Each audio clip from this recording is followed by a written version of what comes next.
Ever wish you could kind of learn like a card shark? Well, not the reckless kind. Haha. Yeah. More like the ones who are always thinking 10 steps ahead. Today's deep dive is going to show us how, and the source might surprise you, it's a high-stakes poker coaching session.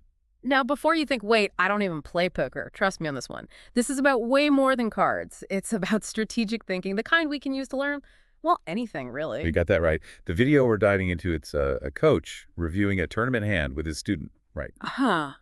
And right away, the coach, he hammers home this point. Yeah. Tournament poker, it's a slow burn. Exactly. He even compares it to a marathon, not a sprint. And that just clicked with me how much patience you need to master anything complex, learning a language, coding, even getting good at chess. It takes time, consistent effort, no overnight miracles, sadly. And that's where the strategy comes in, right? This coach kept using this term, ICM. Sounds kind of intimidating, yeah. It is a mouthful, the independent chip model, but it boils down to resource management. Which, let's be real, is useful for way more than just poker. Right. Oh, absolutely.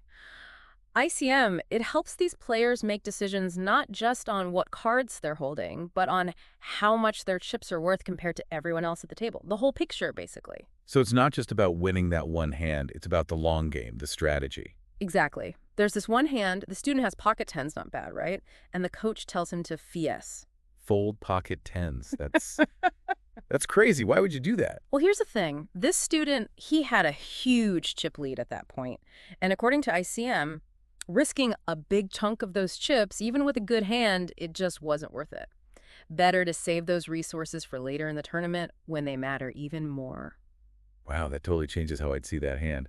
It's kind of like knowing when to, I don't know, conserve your energy instead of burning out, right? Exactly. Think of it like learning a new skill. Sometimes you got to recognize when to take a step back from a tough concept or a practice session. Avoid that burnout. It's not quitting, it's strategic. Pacing yourself for the long haul. Man, that's a good analogy. I never thought of it that way. So we've got patience, strategic resource management. There's more, right? Oh. Learning never stops.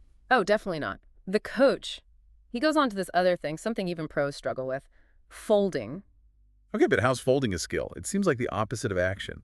See, that's where it gets interesting. The coach is saying that knowing when to fold, even with decent cards, it's crucial in tournaments. So it's about knowing when to walk away, cut your losses, live to play another hand. Exactly. You recognize that sometimes the best move, the most strategic move, is to preserve your resources, your chips, for a better opportunity later on. And this concept, it's everywhere once you start to see it. Give me an example then. How does folding work outside of poker?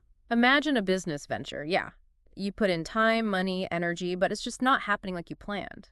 Knowing when to cut your losses, to fold that hand, it can be the difference between, a manageable setback and total disaster. So we know that even if we're not like professional gamblers, these poker strategies, they matter, right? But here's where things got a little, well, unexpected. They start talking about AI in the middle of this poker lesson. That's a curveball for sure. From chips to artificial intelligence, what's the link? Right. Totally caught me off guard.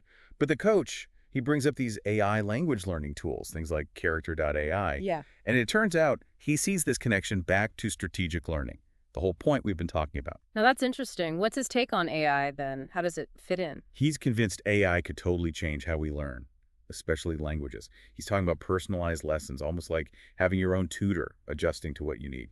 And if we think back to that ICM thing, it's like AI is helping us manage our, what do you call it, learning resources, time, energy, focus, but in a smarter way.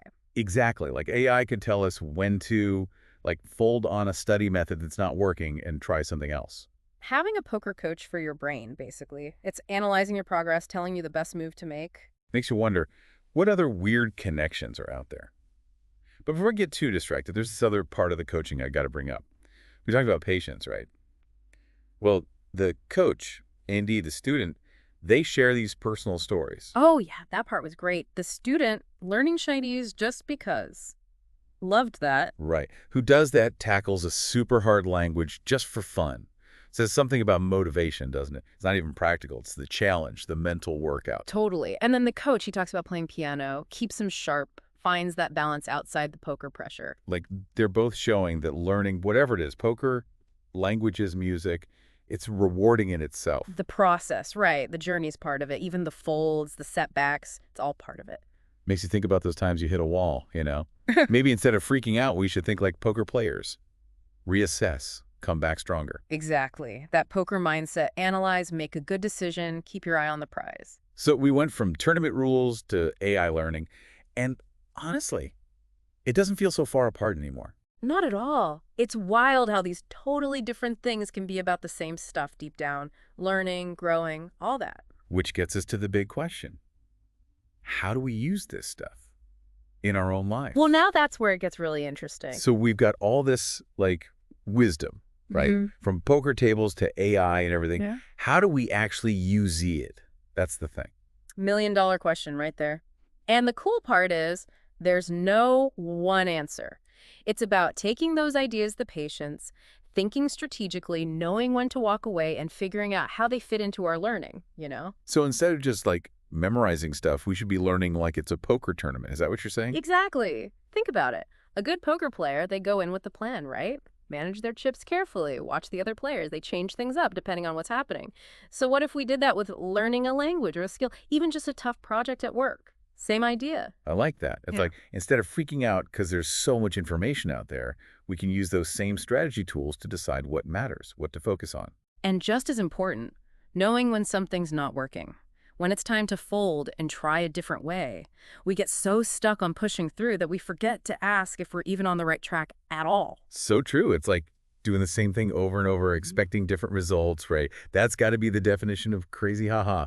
Maybe sometimes the smart move, I ask to stop, look around, and adjust. Exactly. And that's where patience comes in, like that poker tournament, remember. Getting good at anything takes time. It's about the whole journey, the ups and downs, and trusting that each decision, each step, is getting you closer. Man, this deep dive has messed with my head in a good way. Yeah. Learning isn't just about, like, knowing facts. It's about having that adaptable mindset, that strategy.